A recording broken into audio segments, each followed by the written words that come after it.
Hello, Fiedelbogen here. To my fellow workers in the vineyard worldwide, greetings. The title of today's talk is A Foundational Analysis of the Femplex. We know that there is more to feminism than feminism, and that the feminist enterprise is connected under the table to many things which don't ostensibly pertain to feminism at all. This web of relations adds up to an extended cultural supply chain. We call it the Femplex, and without it, feminism would amount to very little. Accordingly, feminism is resident within society as a whole.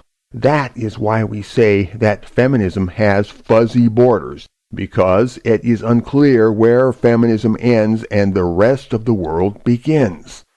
Yet we believe this can be remedied, and that feminism can be isolated and turned into a commonly understood target of operations. The project of isolating feminism and turning it into a commonly understood target is called clarificatory discourse. The projected outcome of clarificatory discourse is called target consensus. We of the non-feminist world propose to bring such things about, and we do not mean to seek feminist approval. If our conclusions violate official feminist self-presentation or feminist self-image, that is not our concern. So in the end, feminism is what we say it is, and we will make it stick. For the present discussion, I divide feminism along a vertical axis. From top to bottom, feminism reveals an upper stratum we shall call the narrative superstructure, and a lower stratum we shall call the psychic substructure, or if you prefer, the deep structure. The narrative superstructure, or just superstructure, is the level of worldly agreements or conventional discourses about the nature of reality, the realm of politic fictions, if you will. Please note that the superstructure often appears irrational or two-faced or inconsistent. It doesn't always hang together. It doesn't always add up. The psychic substructure, let's say deep structure, is the foundation which the superstructure rests upon, including both the timeless bedrock of human nature and the bedrock of long-standing cultural fixtures not easily eradicated. When the superstructural narrative doesn't seem to make sense, it is because part of the story is missing. To get the complete story, you must dig into the deep structure and patch the superstructural narrative into what you find there. To offer a prime example, this is nowhere better illustrated than by the nearly worthless left-right paradigm of political discourse. The majority of self-declared feminists are keen to inform you that feminism dwells strictly on the political left. However, a great many non-feminist partisans have concluded that feminism is evenly distributed from one end of the so-called political spectrum to the other. These non-feminist partisans, from their perch of superior insight, have X-ray penetrated the smog of semantic hanky-panky. They have latched onto something very basic and profound, that the word feminism is merely that, a word. Nothing but a word. And so, these non-feminist partisans have learned to brush aside mere words and to see clearly and directly the objective underlying state of the world itself. The left-right paradigm is a thing of the superstructure, as is the word feminism. Mind you, just the word. I mean that these things merely float upon the surface, and like the superstructure in general, they tell an incomplete story. So, in order to gain a coherent narrative, you must plug the gaps with material from the deep structure. In this case, we must reason from the premise that not only is gynocentrism the chief hallmark of feminism, but that the entire social world arranges itself in the service of women and revolves around their needs.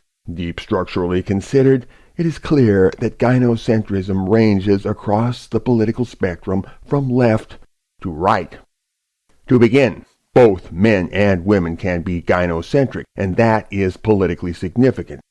To speak of gynocentric men, social conservative white knights and left-wing pro-feminist collaborationists both descend from the woman-firsters who long predate feminism as we presently know it.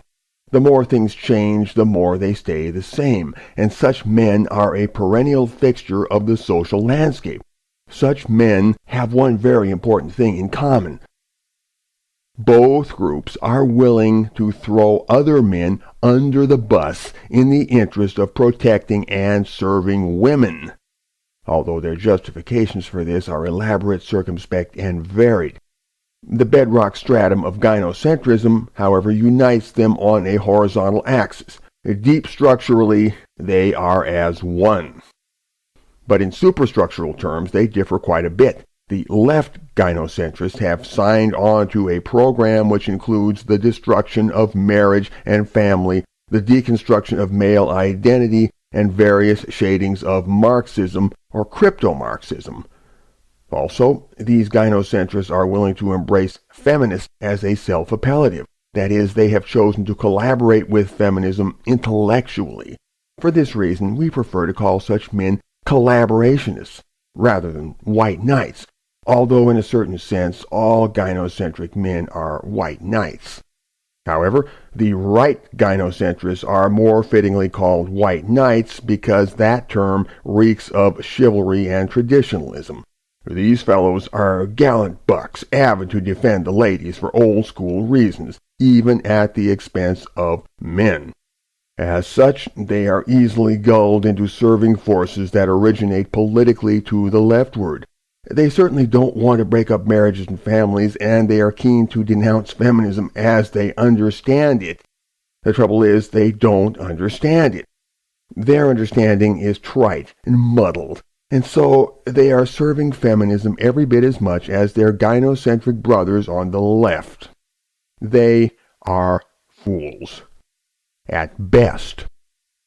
Now, to speak of gynocentric women, socially conservative females are often misandric to some degree, just like their man-hating sisters on the left. However, they refuse to co-sign with any left-wing agenda. They don't wish to be in the same corner with hairy-legged radical lesbians, pagans, atheists, commies, and the like. Also, and most importantly, they will have no truck with the left-wing attack on marriage and family, because marriage and family are the foundation of their power base. They don't want to overthrow patriarchal institutions. They want to be a controlling force within those institutions. Such women will hypocritically harvest the rewards of feminist innovation if it suits their purpose, savoring the fruit while hating the tree, and possibly hating men as well. Occasionally, they will even declare themselves feminist by name, with no profound grasp of what the hell they are talking about. Their shallowness of understanding, however, in no way disqualifies them as feminists, since nobody has a patent on that word. A case in point would be Sarah Palin. Left-wing feminists hate her, and one cannot dispute that she is a bimbo, a bird brain, and an empty-headed twit, which qualifies her as quintessentially feminist in my opinion. She is also, in her way, a strong, powerful woman. So if Sarah Palin wants to call herself a feminist, who am I to say otherwise? However, the point of note is that Sarah Palin has zero grasp of the issues, and if she gains a high seat of power, then mark my words, she will bolster the Republican version of gynocentrism. I have no compelling reason to predict otherwise, so it is a case of pick your poison. In the end, socially conservative gynocentrists and left-wing feminists, both male and female, differ from each other only in a superstructural way, by virtue of an ideological decision or want of such decision. If one were pressed to name the principal ingredient of feminism, lacking which it would be pointless to speak of feminism whatsoever, that ingredient would need to be gynocentrism. And gynocentrism, as we have pointed out, runs wall to wall. Many have noted that feminism equals female supremacism, and while that is undoubtedly the case, it is quite arguable as well that female supremacism breaks apart into elements, and female supremacism is nothing if not gynocentric. Those who argue that feminism is entirely a thing of the left are arguing nothing better than semantics. They are saying that the word feminism may be stuck to only certain sectors of observable reality on the strength of criteria which they themselves have proposed. But they are merely thinking superstructurally and ignoring the complete story. For I would maintain that we can never properly understand feminism as an object in the world, and in particular the political world, if we ignore those binding factors which by their proximity support the existence of feminism as a whole. I put it to you, what would become of feminism, left-wing or otherwise, were it not for the presence of gynocentrism on the political right? And I will answer, if the roots of feminism extended no further than the narrow soil of the political left, then feminism would never draw the necessary strength to germinate at all, let alone grow to its present mighty proportions. So, deep structural gynocentrism across the entire culture is absolutely necessary and crucial to the efflorescence of superstructural feminism on the political left. If nothing else, a monolithic non-feminist power lock would form everywhere outside the left.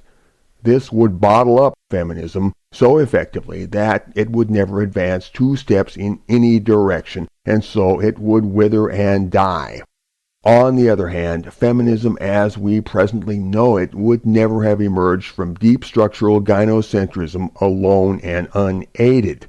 We mustn't discount the power of the superstructure. That power is mighty indeed, for it was imperative that the force of world historic evolution in the realm of particular concrete ideas be joined to the formless primordial power of the psychic substructure. It was only thus wise, when form joined itself to formlessness, that things could have happened as they did, and yielded the state of matters which now confronts us. To properly understand the Femplex and its operations, we must examine both the vertical dimension of superstructure and substructure and the horizontal dimension of culture and politics. The present talk does not pretend to deal exhaustively with the matter it proposes, but only to light the way for further investigation. The purpose here is to advance the project of holistic understanding in the service of clarificatory discourse with the goal of target consensus always in view. In conclusion, I would submit that those who represent feminism as exclusively a thing of the political left are harboring a sequestered motive to block the growth of holistic understanding. They wish to confine the narrative to a purely superstructural dimension in which they themselves control the frame. Femplex. Out.